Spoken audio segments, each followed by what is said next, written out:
This is East Carolina All-American Bryant Packard, and we're talking Pirate baseball and the sports objective.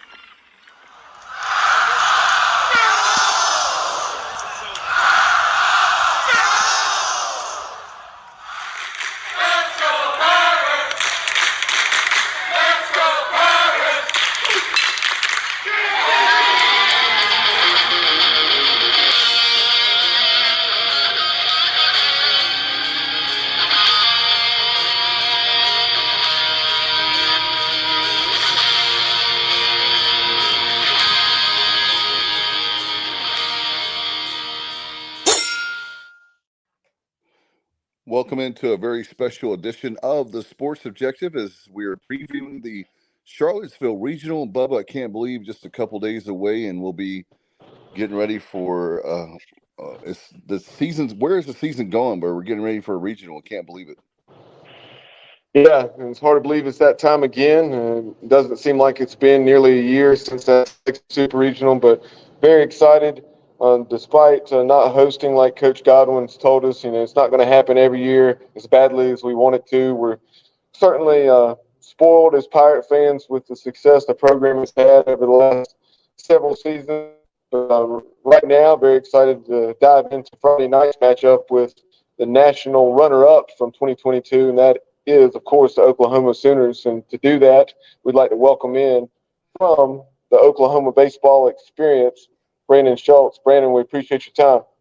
No, thank you all for having me. And Bubba, we kind of swapped podcasts for a couple of nights here. We're thankful to have you on our program as well. And I got to say, you got the Guns N' Roses intro here. You're getting a little hyped up. It's very nice.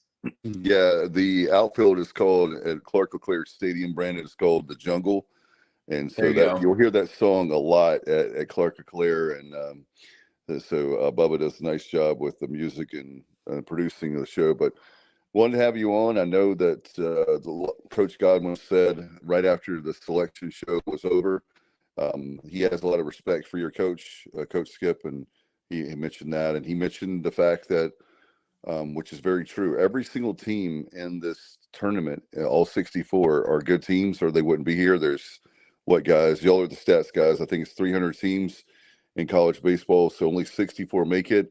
And I'm really excited about this regional, even if you take away from the fact that we're talking about our game Friday night, obviously, but two of the four teams. But I think all four teams is going to be exciting. It's going to be, from a college baseball perspective, I think the committee, overall, I think they did a really good job with the matchups. There's a lot of fun things that we can look at over the next couple of days as we're getting ready for the regional. But I just want to get your take on that, Brandon. What are your thoughts on the East Carolina matchup and maybe about the regional itself? Yeah, no, I mean, going back to what you said about Skip, I mean, he's an Augie Garrido. I'm sure, you all know who Augie is. Famous videos for his rants, of course. That's how most people know him. But, Cal Fullerton and Texas, a ton of national championships, one of the most well-known college baseball coaches that there would be if you were to bring up college baseball. But he was his pitching coach at Texas. I mean, well respected around the game, like you said. Has MLB guys. Kershaw comes and works with Skip in off seasons and other MLB guys. So it's cool to hear. It's cool to have a coach like Skip Johnson at your program, where he's a well respected name and honestly an even better coach and an even better guy. I mean, you talk about someone who just, we'll have players on and we'll ask them, what's Skip saying? What was Skip saying? Was he even paying attention when it came time for selection? So, and yeah, he legitimately doesn't care about that stuff. He's all about developing players. And it's not fake when people are like, we weren't paying attention to the rankings. He actually probably wasn't. I mean, he cares about developing players and that sort of thing. But no, I think first and foremost, when we're talking about this weekend, I think we're just happy to be in. I mean, second to last team in the tournament. Obviously, after last year, a heck of a ride, making it to Omaha and then making it to the final. And so this year we knew losing, 11 guys to the draft. One more was undrafted free agent. So we lost 12 guys. You could really say they were 12 starters. And so having to revamp pretty much the whole ball club. We didn't really know what we were going to expect this year, but it's been an up and down year. And RPI was great for us. Some of the losses we had were not so great. Conference record wasn't so great, but we're happy to be in the tournament. And, it's a team that can certainly make a run, but there's a lot of good competition around this tournament. So before we dive into the OU roster and this matchup between the Pirates and Sooners on Friday up in Davenport Field in Charlottesville, just tell our viewers and listeners about your background, your love of Oklahoma Sooner baseball, and then what you do with the Oklahoma baseball experience. And you guys have an awesome intro as well that I believe what the voice of the Sooners put together for you guys. Yeah, no, we had very fortunate. I mean, our and I don't know how this is at every school. I know most schools are pretty much the same, where you'll have your your main voice of the school. Toby Rowland is ours. He does football. Obviously, you're talking about a guy that's, on Saturday probably got 100,000 people listening in. He does basketball and then he does baseball, but he really loves baseball. Like, he really truly loves the game of baseball. It's certainly his, as well as he does at all the other sports. He is a big proponent of the program, and he was kind enough to do that intro for us, which we were really pumped about. But yeah, so we started with, really, college. I've always loved college baseball. I grew up in Tulsa. I actually grew up going to Oral Roberts University baseball games, which y'all know who Oral Roberts is probably, because mid-majors. I mean, us mid-majors have got to stick together and fight the power sometimes. But no, I grew up going there, grew up as a huge OU fan as well. But of course, them being across the state, it was easier to go to some games in Tulsa. So grew up an huge OU fan, huge ORU fan, huge college baseball fan. And so, it's like I said, it's cool that there's other programs that have a following college baseball and podcasts like you all. We started our Twitter Spaces last year in early January and had a lot of interest in that. And then, of course, the team goes on that kind of magical run, and it continued to grow. And, this year we decided to go ahead and go full podcast. And so that's kind of where we're at right now. And it's just, taking one step at a time. You guys have been doing this for 5 years now, so you know how that goes. You start and then you adjust and you add on, and every year things get a little bit easier. So you add something new on. And so that's kind of where we're at. Yeah. When we started, as people know, Brandon, we had to start by recording our show via phone and then release it in that way as a podcast. And, the quality wasn't the greatest like we wanted, but at the time we had 3 guys in 3 different towns across North Carolina. So we had to do the best we could until Bubba. One of the only good things that happened during the time of COVID was Bubba found StreamYard here where we could stream it on Facebook and YouTube. And that really, it's been April of 2020. So the last 3 years we've had, the quality has been so much better. But you have to, like I said at the very beginning of the podcast, you have to start somewhere. And so we're really proud of, I know probably people thought when we started, we were the very first podcast, as Bubba can tell you, for the Pirates. And now there's a lot more, but we were the first. And so it's something to be said for that. We were not obviously early on in the podcasting days, but as far as East Carolina, we were very early on. Yeah, and before we really dive into this matchup, what the Oklahoma Sooners bring to the table, because like you said, it is a much different team than the one a season ago. You mentioned that word or that expression, mid-major. How ridiculous is it, Brandon, that you have programs, be it in East Carolina, who's hoping this year to maybe advance to a 4th straight super regional, going way back to 2019, and then you obviously had back in 2016, the Coastal Carolina Chanticleers won the national title, and Southern Miss has hosted on several occasions, has been to Omaha Louisiana's been to Omaha. Obviously, you have other stories like Stony Brook, Kent State. So that's something I know. I'm sure the fan bases at those schools would agree that that's something that the media came up with. Going back to football, and that's something that kind of like with that term P5 and G5. And I know as Pirate fans, we just absolutely hate it. Yeah, it's an interesting thing about the sport. And I mean, I don't feel like, basketball. I feel like basketball and college baseball are tied fairly similarly with RPI, and you got mid majors that do well. And it's like that term. I think it's one of those. I've always thought as a fan of a mid major school. That it's kind of fun to be the underdog sometimes. Like, don't get me wrong. Like, it's cool to have a team. When OU has been on runs and historically that, they can kind of bully people around. It's a lot of fun too. But, it's kind of fun being an underdog or thought of as an underdog school compared to some of the larger power conferences. And you go in there and sometimes, there's been big wins against, OSU this year. And then there's been big wins against Arkansas and that gets a lot of publicity. So I think it's kind of fun, but I totally get it. I often wonder how long it's going to take before the landscape of college baseball adjusts. But I think that's in all of college sports. I think everyone can kind of feel it coming.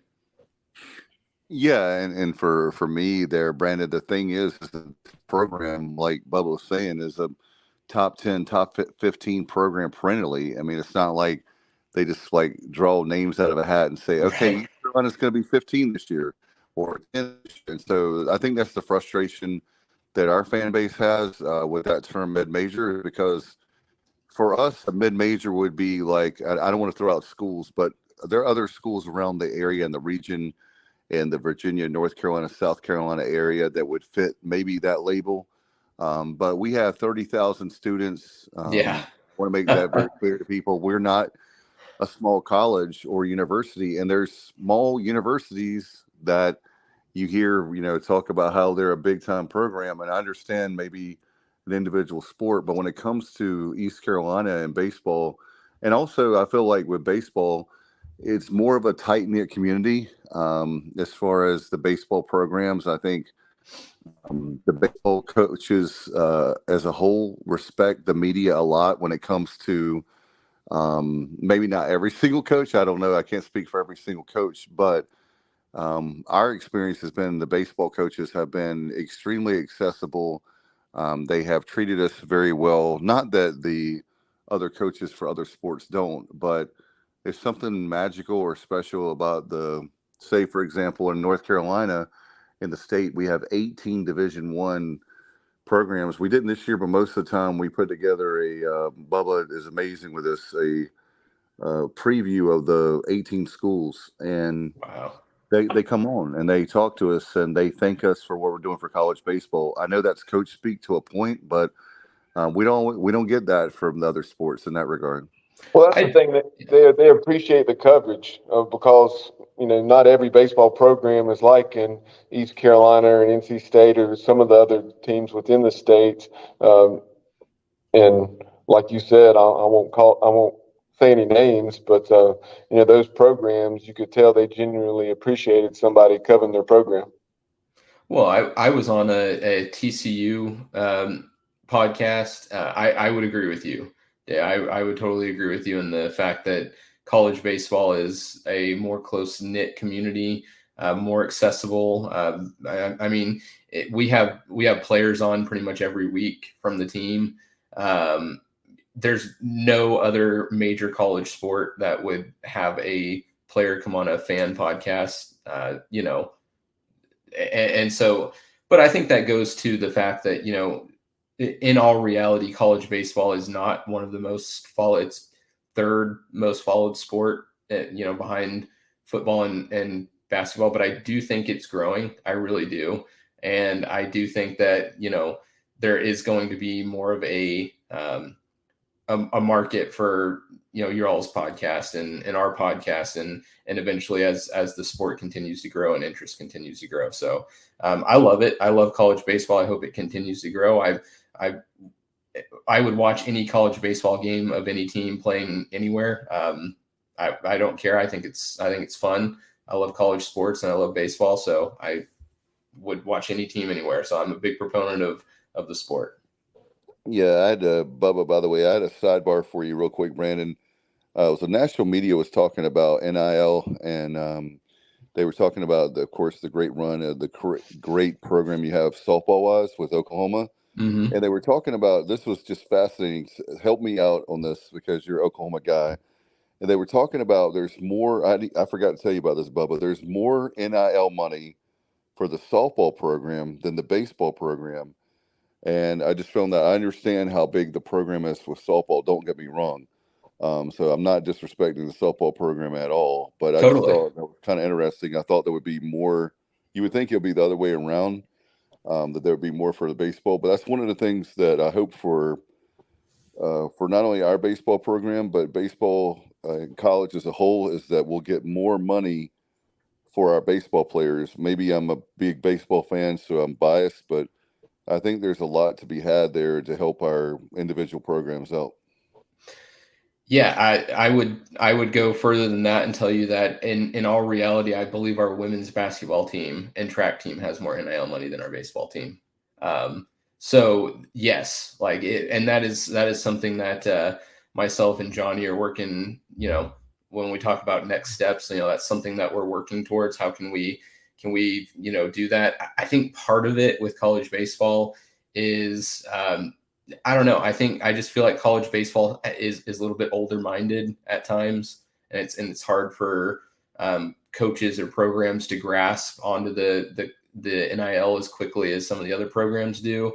But I also think NIL's got to get fixed in some capacity at some point. And I don't, obviously you play with what you have right now, and NIL is a big deal, but the thing we really don't want to have happen, I feel like, and you all may have a different opinion on this than me, in the future is, we don't want a donor to become a owner of a baseball program. And I feel like that's what you have at LSU.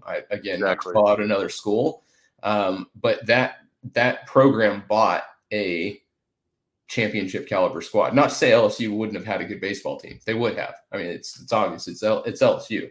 It's a great program historically, but there's a great chance that LSU goes into Omaha and wins the thing. And, if so, they bought a championship. And I just don't want to see college baseball become, it's not a major league program. We shouldn't have donors becoming owners and buying championships. Yeah, that's one of the things. You can expect that from Bubba. That's one of the things in baseball, like you're saying, that I love it so much, is because of the purity of the college game. And so hopefully, I'm not totally against NIL, but what NIL has become is certainly not what it was intended to be. And that's what I'm against.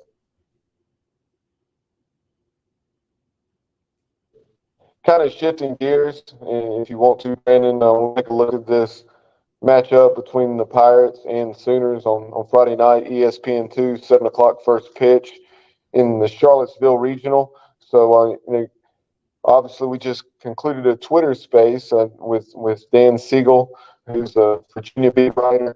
But give us a thumbnail sketch of the Sooners season. I know you said it was very up and down. You see a 31-26 record. And right there, around 500 in the Big 12. You swept Texas. You split a series with a non-conference opponent that's top 8 in the tournament in Stanford. But then you also had some kind of puzzling results along the way. Oh, yeah, totally puzzling at times. I don't know that I'll probably die of a heart attack at 50 because of this season right here. It's just been, you never know in a game. And that's definitely been, I mean, not to say it hasn't been exciting. I mean, you never know what's going to happen. We're going out there and laying an egg in a conference series against a Baylor or K-State, a team that, historically and in all reality this year we should do well against, and we don't do well against them. And then, oftentimes the very next week or 2 weeks later, like you said, we're sweeping Texas at home when they're hot. I mean, Texas started the year off slow, but then they got on a hot streak, and we kind of beat them when they were hot. And then of course Stanford was good all year, and we go and split that. I think another thing that stands out is the second to last week of the year, we played Dallas Baptist and then 2 against West Virginia, and we went 2-2 with that. And those were 2 top 25 teams at the time. And in all reality, we didn't get to start our typical starter on the getaway game because of some rain. And, we ended up trying to do an opener that didn't really work, and that got us off schedule. And then we ended up playing them really close the rest of the game. And so you look at that, and then you go into the Oklahoma State series and, you lose 2 out of 3 pretty ugly fashion, to be quite honest, outside of a Braden Carmichael complete game shutout. And that's just kind of the season that it was. This team has shown it's like a thunderstorm. It's flashes of brilliance followed by total darkness. But those flashes of brilliance are so bright that you just get in this mindset of like, this team could actually beat anyone in the country. I mean, Stanford is a national seed, top 8. This team can beat anyone in the country, but at the same time, we could also lose to anyone in the country. So it's been that kind of a year. I think when you flip your entire roster outside of really 3 players, that's probably going to happen. But it's definitely been a struggle, and it's mostly been on the pitching side. I know you all kind of want to hear about the breakdown of what we've got going. Our offense has been relatively, after the first 2 weeks, has been really relatively stable. We score a lot of runs most games. You're looking at 5 to 7 runs pretty much guaranteed. It's rare when we don't score that many. But it's been the pitching, and it's been late game pitching, and we've also not really ever solidified a week in rotation, which, as you all know, is extremely important, just to know that you can get some length out of guys on the weekend. So that's really been our biggest challenge is pitching, and then some really surprising miscues on defense. We go through spurts of really struggling, throwing the ball around the yard, kind of a deal. So, taking a look at Braden Carmichael, veteran lefty, began his career at a junior college down in Texas, and then obviously now he has the opportunity to play a season with his brother on this Sooners roster.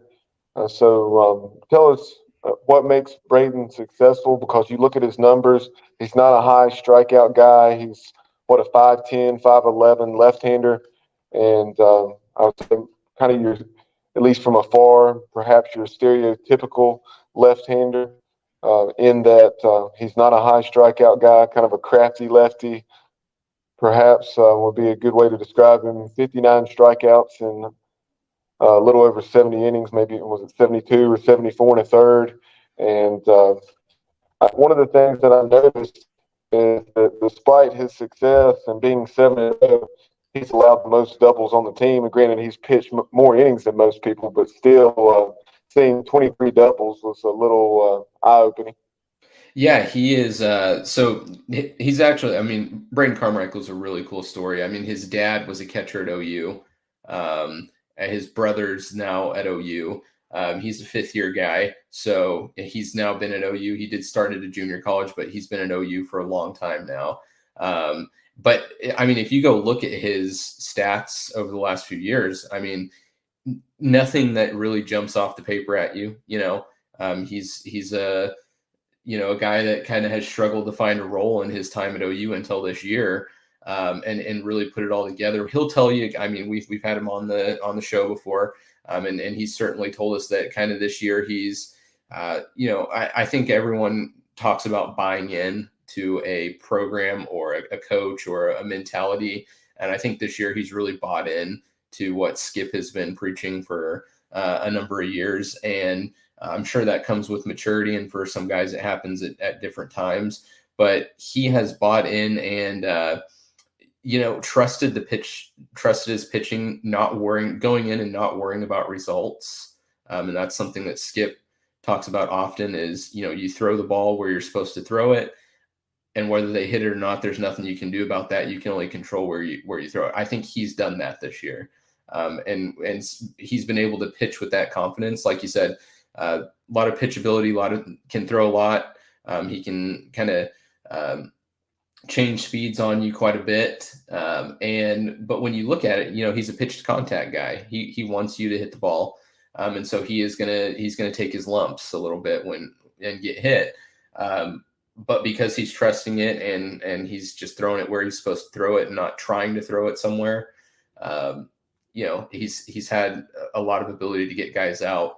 And it's fun to watch. I mean, it is. I know everyone loves the strikeout and home runs, but it's fun to watch Braden working at bat. So, yeah, very impressive the way. And I know this is something I brought up last night, just looking at the statistics and when we were discussing this on the Oklahoma Baseball Experience, and definitely encourage our viewers and listeners to go back and check out that interview. We shared it on our social media, but just seeing that last year in roughly 28 to 30 innings, he walked, I want to say 20, and this year in 74 and a third, he's only walked maybe 13.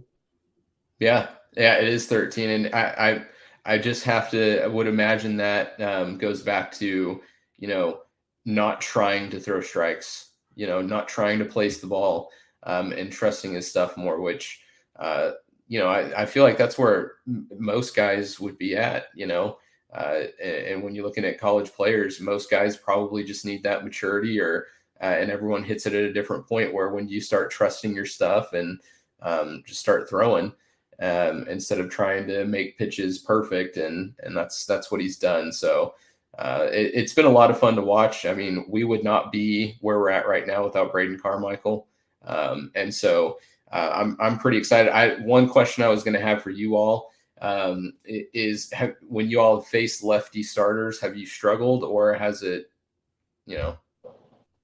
been pretty?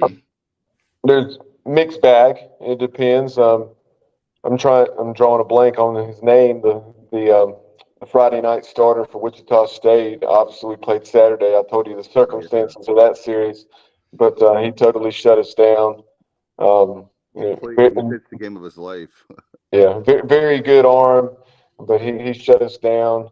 And then there were other lefties who did the same, but then there were other lefties that were quality pitchers that we lit up. And I think it's one of those things that despite us being a left-handed dominant lineup, that those left-handed bats are so used to seeing left-handed pitching that obviously the ones with excellent stuff, they're going to be able to shut a lot of people down, whether it's left on right or left on left. Yeah, I would add to that. I think that I think when you look at our lineup, the one thing that I would say that is no secret, it's not a hot take, is it's about the middle innings that you find that they start scoring runs for the Pirates. So that's one thing. A slow start team, if you will, would be what most people, I think you could argue, and would be fair this year. And then Jacob Starling is a guy that our leadoff hitter. He's the Cliff Godwin is famous for, by the way, Brandon, for changing the lineup. So now that I say Jacob Starling, he'll probably say, I heard the Sports Objective podcast, so we're going to change the lineup. But he's the guy that's the only true right-hander on the team. He plays second base. He's the guy that can go yard. I mean, he's just a long ball guy, and he's the guy that can make that special play. A really great second baseman, and he's a special player. And the guy that I'll just say this: the guy that I'm looking for, the X factor. And I don't know, Bubba, I haven't talked to you off air about this, but the guy that he was hitting very, very well, great player. He got injured. I think it was a UCF series, would be Jacob Jenkins Coward. JC is my X factor. If you see number 3, he's a lefty. Speaking of lefties, he's the guy that has a lot of promise. He's the guy that will be eligible for the draft next year. He's only a sophomore out of Greensboro, North Carolina, and he's the guy that's a really good hitter. And if he's coming off that injury in April, but if he really starts warming up and his bat is red hot, and then that might be a difference maker for the Pirates. But he's the one that I'm looking for as far as the offensive side of the ball. What about you, Bubba? Yeah, that's a great point. Jacob Jenkins Coward, or JJC, as he's known by Pirate fans. That's what he's a corner outfielder. Last year, he had a stellar season. Really did a lot of great things all year long, but especially the postseason, and had some highlight reel moments against the Longhorns. But yeah, like Dave said, he had an injury that you would certainly not want to see anyone have, and not that you want to see anyone have any type of injury, but he unfortunately fouled a ball off his man parts against the UCF Knights. It was game 2 of that UCF series, because 2 games prior he had a 3 home run game against NC State. That's so rivals, he hit the ball hard at least one or a couple at bats, but didn't have anything to show for it. And his final 3 at bats of that NC State game, he went yard. And then, of course, 2 games later, he has that happen. He thought it was just one of those things, that he's going to be able to push through, and remained in the game after talking with the trainer. And then probably 2 or 3 minutes later, while he's on second base, he's like, no, this is more than just a shot to the midsection. So a couple days later, or not even, he had surgery and then returned, I guess, probably 10 days later out at that series at Wichita State. Wow. That is something. I don't know that I've ever heard that before. So, geez. It's a good. And one thing with Jenkins Cowart that we haven't mentioned, I think I mentioned it with you guys last night. A lot of times, about the 7th or 8th inning, he'll leave the game if he's a corner outfielder, and we'll substitute in Riley Johnson, and Lane Hoover will bump over from center to left, and Riley Johnson will go play center, and then Carter Cunningham in right. Sometimes Luke Nowak had really been a pretty consistent starter, whether it was in left field or at DH, but not so much here the last 3 or 4 games. And one of the things you guys, I know, do very well, Brandon, is steal bases and 104 bags. Nowak is probably he's probably the fastest guy on the team.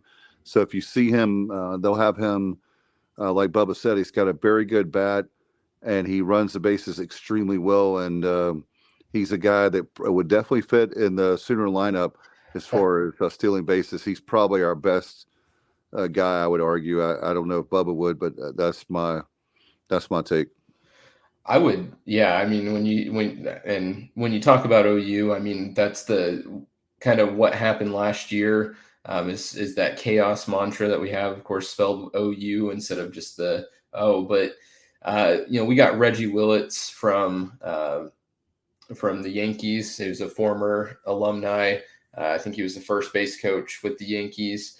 And so he ended up coming on the program last year as a special assistant. And he really kind of helped develop this. I mean, we do try to steal a lot of bags. We have a lot of athletic guys. For crying out loud, our first baseman is our second top base stealer with 21 bags as a first baseman. So he did play a little bit of third this year. So we're just very athletic all the way around. And another, crazy kind of stat about, how athletic of a team we are, our catcher is leading the team in triples, and so it's just like all the guys on the team are extremely athletic. Most of them you would consider, plus speed. John Spikerman's as dynamic, our center fielders as dynamic of a player as there is in college baseball. he struggled last year. He didn't play until I don't remember the exact date, about halfway through the year, with some back problems. And then this year, to start the year, he was having some of those same issues. But he's really gotten healthy these last 3 weeks, and his average has improved dramatically. He's probably the guy that when you're looking at, OU stat sheet, you're looking at his 265 average and, 3 home runs and maybe not being that impressed, but he is a guy that can take over a game for sure. So outfield wise, ton of speed, Madron, Spikerman, and Kendall Pettis. So really, really quick, really athletic around the field. Like I said, we're going to score runs. We're going to push the issue. We're going to try and take extra bags. We're going to, send guys home when there's going to be a close play. We're going to make you make plays. But it's really just going to be a matter of how many runs can we keep off the board, because after we get through Braden Carmichael, Jamie Hitt's been pretty solid this year as our number 2 starter. After that, there's really no telling who we would be starting in a game 3-4 scenario. Our best reliever out of the pen is Carter Campbell. He's another lefty. He's definitely had a really solid year. He's been one of the only guys that you would say has been trustworthy throughout the whole body of work the whole year.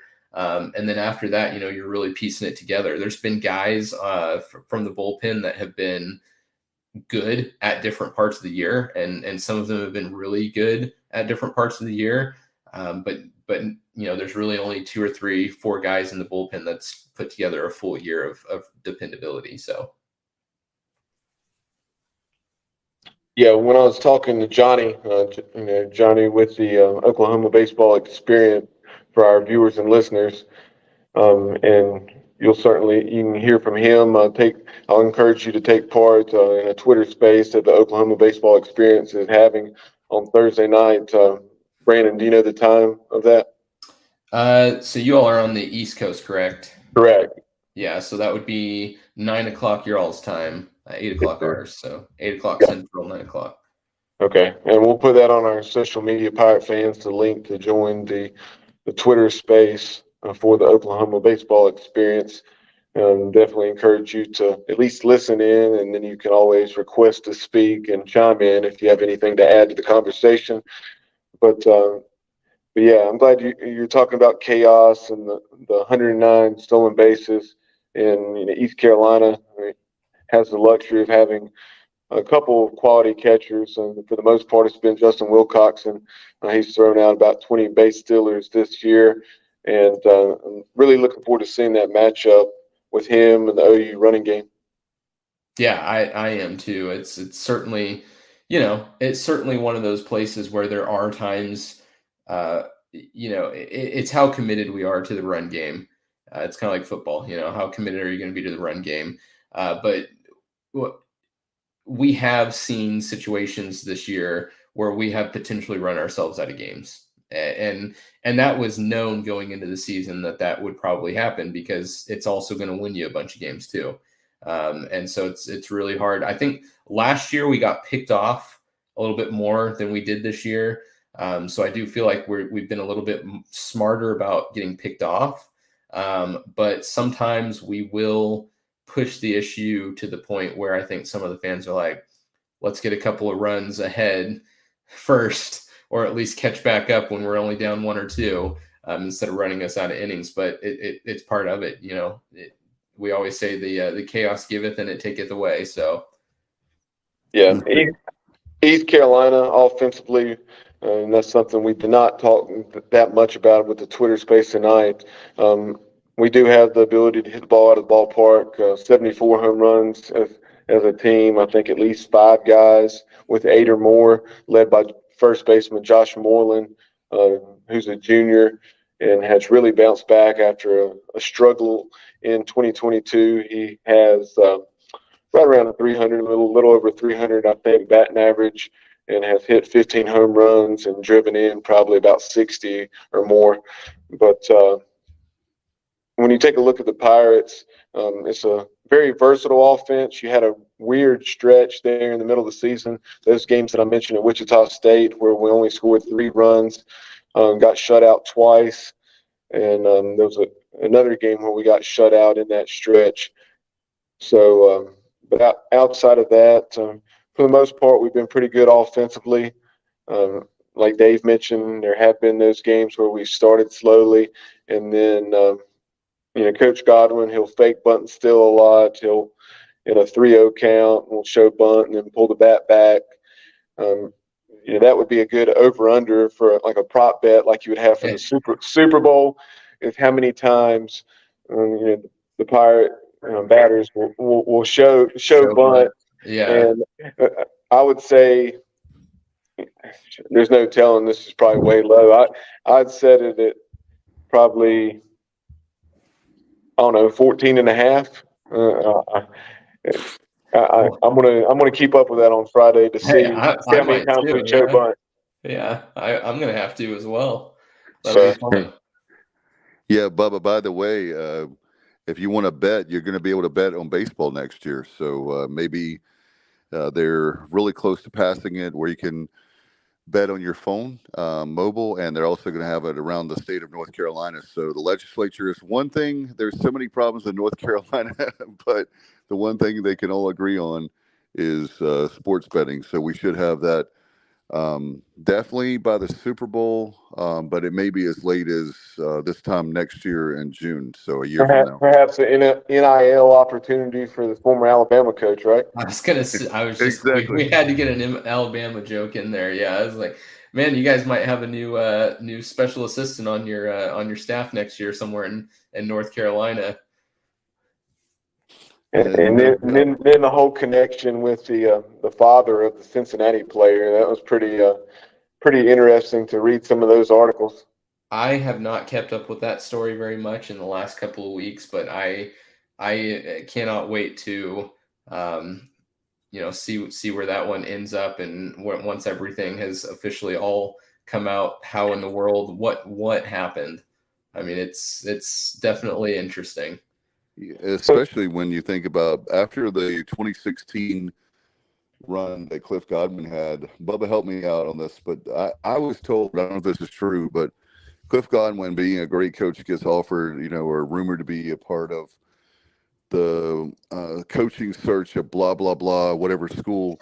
But Alabama came calling, and I had heard up to $1 million a year, and he turned them down. Was that right, Bubba? It was way up there, if it's not. I don't recall the dollar figure. That sounds correct.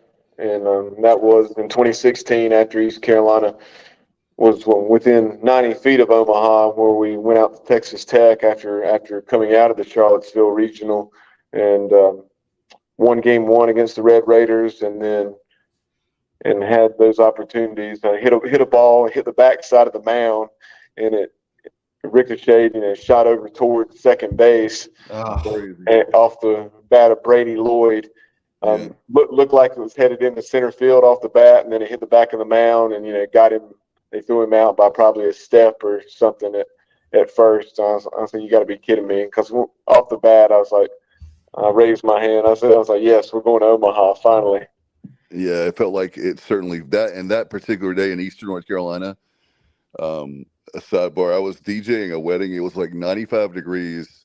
I was sweating, and I literally was listening to our friend, the play-by-play voice at the time, Corey Glore, just trying to keep up with the game, and I'm DJing at the same time. And sweat, 95 degrees outside, at least in Eastern North Carolina. I can't speak for Bubba being in the western part, but it was a really hot day.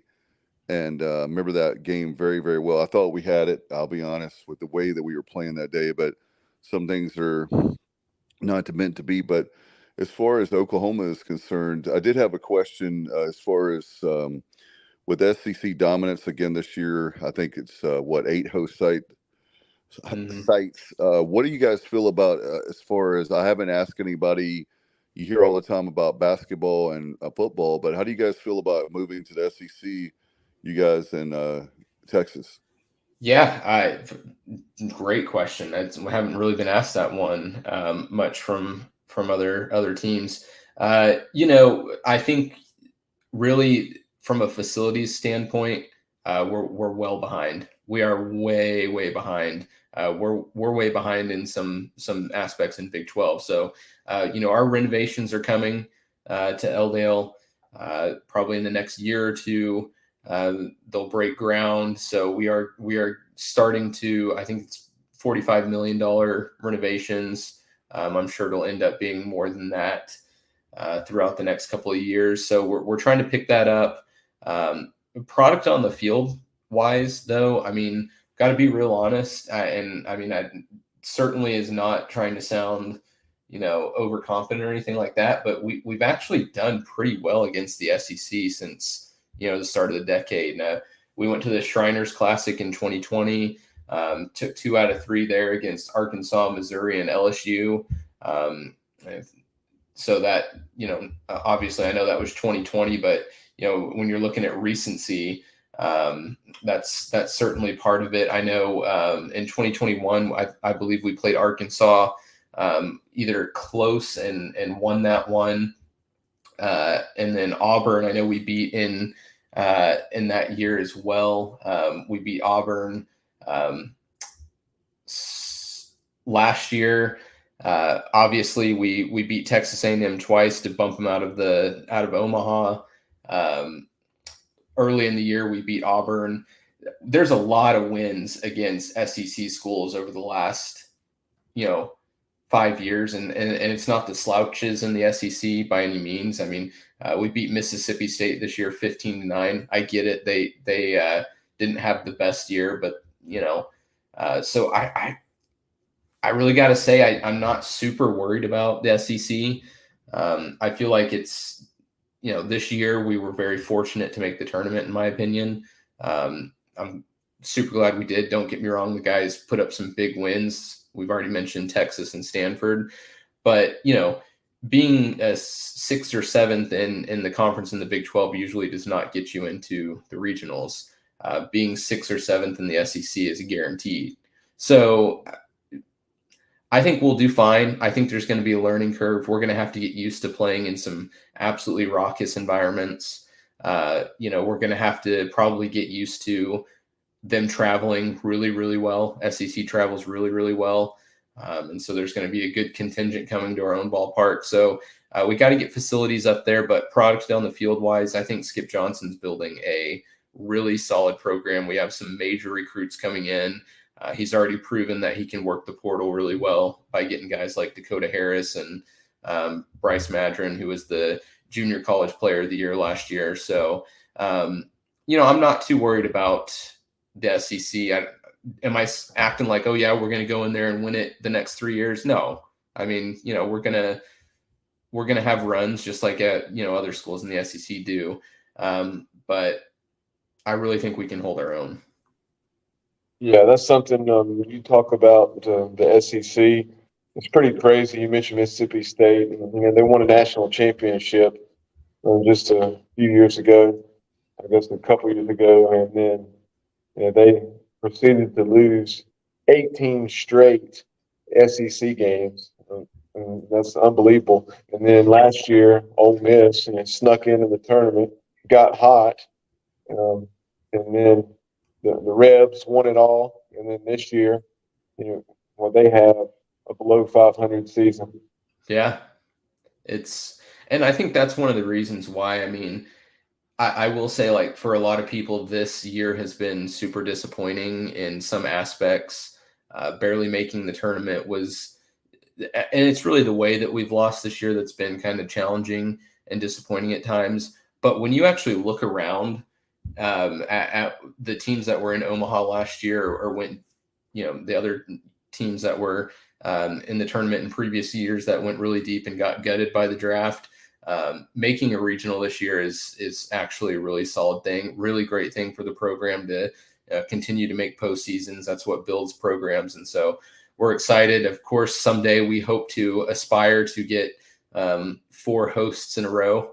That's something that we have not been able to do in a long time, is host a regional. So, I've got to say there's some envy there towards you all hosting that many regionals, but we're hopeful to get back to that level of the program. So, and also, again, really appreciate you all having me on. Any other thoughts or questions? I just had one final one for Bubba and our stadium nerds. So can you give us an idea if we came to your ballpark there for you guys for a home game, what's the atmosphere like there? Obviously, North Carolina and Oklahoma are not side by side, neighboring states. So yeah, it would be a special circumstance that Pirate fans, but what's it like there? We've had really good turnouts this year. We had the last Bedlam where we played OSU was one of the largest crowd I think we've ever had. I think it would probably surprise you a little bit because it's not crazy. I think it's not like we're packing 8,000 people in there. It's 3,500, 4,000. Where we usually sit is the berm, which is the outside part of right field, where we do all of our activities. That's pretty fun. That's a pretty big party out there. But yeah, I think it would probably surprise you that a team that just made the College World Series finals last year has some definite room to improve their game day experience in crowds. If I'm being completely honest, this is full honesty from a fan. So, well, you definitely have to come to Greenville to Clark LeClair Stadium. In fact, we have a thing the first weekend of March, and that's the Keith LeClair Classic, and we get teams from all over the country. I would love to have you guys come. That'll be a lot of fun. Love for you to see that and hang out. And you guys have to experience the jungle. The outfield is amazing with the atmosphere. This year we had Indiana and Long Beach State and a whole host of teams, like Dave said, over the years.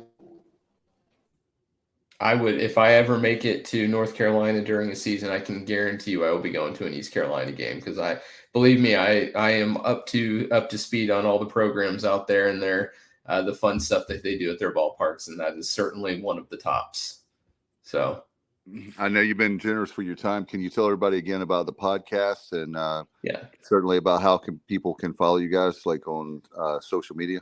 Yeah, so podcast is the Oklahoma Baseball Experience. It's anywhere that you can find podcasts, Spotify, iTunes.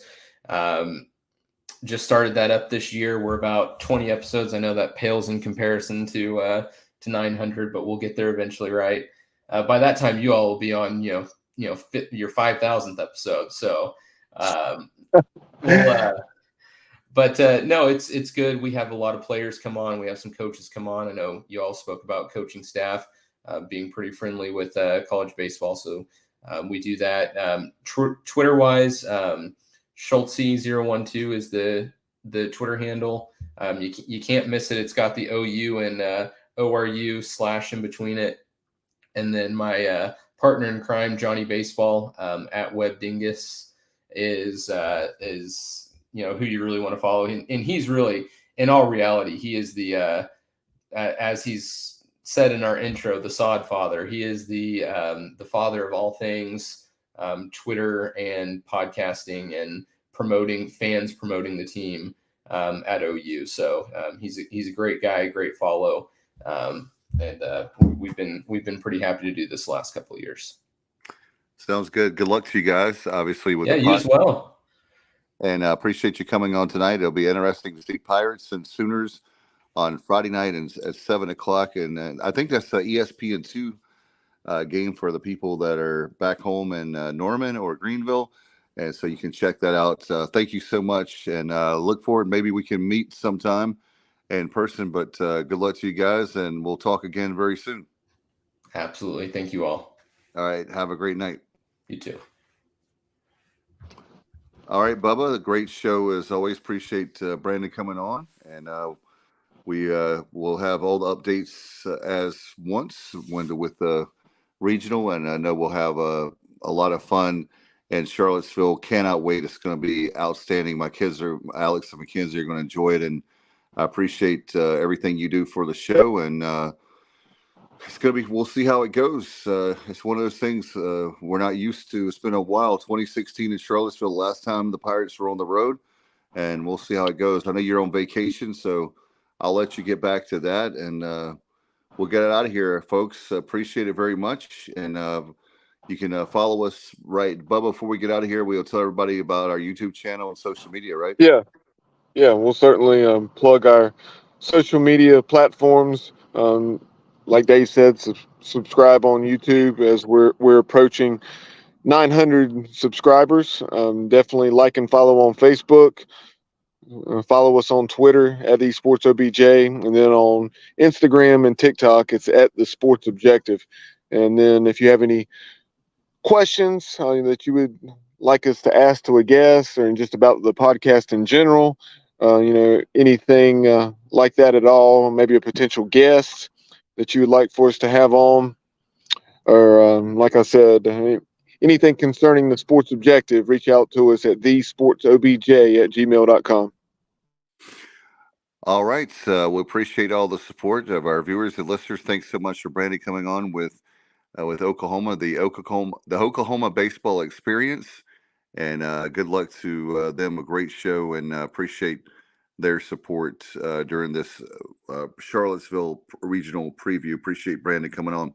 All right, we'll get out of here. Good luck to the Pirates, and we'll be talking to you very soon. And thank you, Bubba, very much. I'm Dave Richmond, and as always, good night, everybody, and go Pirates. I'm a pirate down to my soul, and I don't back down, not at all. Find out when the cannons explode, from the sidelines down to the post. Put it down like not even close. All out to the last whistle blow. From the flag with the soul and crossbones. Everybody stand up, get your hands up. Let our team know that we got they back. This is our house, this is our town, our time. Remember 1-9, copy that. Everybody in the stands go bananas, scream loud, but we don't hold back. Every foot, every yard, every first down, every touchdown with the cannons blast. Get it on, get it all, get the wave going.